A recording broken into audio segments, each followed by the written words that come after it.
আমি সরাসরি সঞ্জীব বাবুর সঙ্গে কথা বলবো। দেখুন, মূলত দুটো প্রশ্ন। এক হচ্ছে দাদা বৌদির বিরিয়ানির ওখানকার কি পরিস্থিতি, আপনার যে প্রচুর প্রোডাকশন হয় একদিনে সেটা একরকম আছে নাকি কিছুটা কমাতে হয়েছে? আমি বলছি হাজার হাজার প্লেট একদিনে। আর দ্বিতীয় প্রশ্ন অবশ্যই আপনার কাছে থাকবে যে এমনিতে দেখুন মোগলাই খাবারের কাঠকয়লায় রাঁধলে তার স্বাদ বাড়ে, কিন্তু আমি বলছি পরিবেশ দূষণের যে এখন আমরা যুগের মধ্যে দিয়ে যাচ্ছি, একটা কাঠের উনুনে রান্না হলে প্রবল পরিবেশ দূষণ ছড়ায়। আজকে কেন্দ্রীয় পেট্রোলিয়াম মন্ত্রী স্বয়ং ওই দূষণবিধি কিছুদিনের জন্য শিথিল করে 1 মাসের জন্য হোটেল রেস্টুরেন্টে কেরোসিন চালুর কথা বলেছেন, যে দূষণ নিয়ন্ত্রক পর্ষদকে তিনি অনুরোধ করবেন।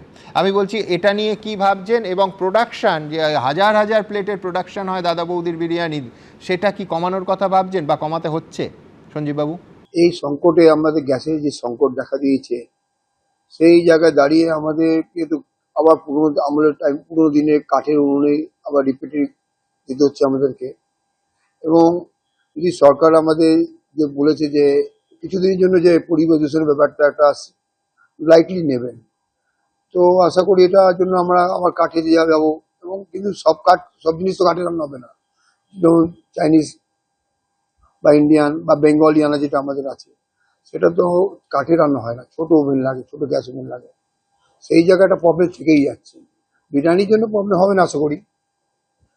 তো আর মেনলি হচ্ছে কি বলতো, তোমার এই ওভেন, ইলেকট্রিক ওভেন জোগাড় করাটা এখন ইনস্ট্যান্ট। আমার তো 15 তারিখে ক্যাটারিং আছে, আবার কলকাতায় একটা বড় ক্যাটারিং আছে, কিন্তু ইনস্ট্যান্ট কিভাবে রেডি হবে? সেই আমাদের ক্যাটারিং এ ধরো 125-30টা ওভেন চলে, সব লাইভ কিচেন চলে। সেই জায়গাটা তো ওভেন দরকার পড়ে, গ্যাস, সেই জায়গাটা কাটছাট করতেই হচ্ছে আমাদেরকে। ধন্যবাদ আপনাকে।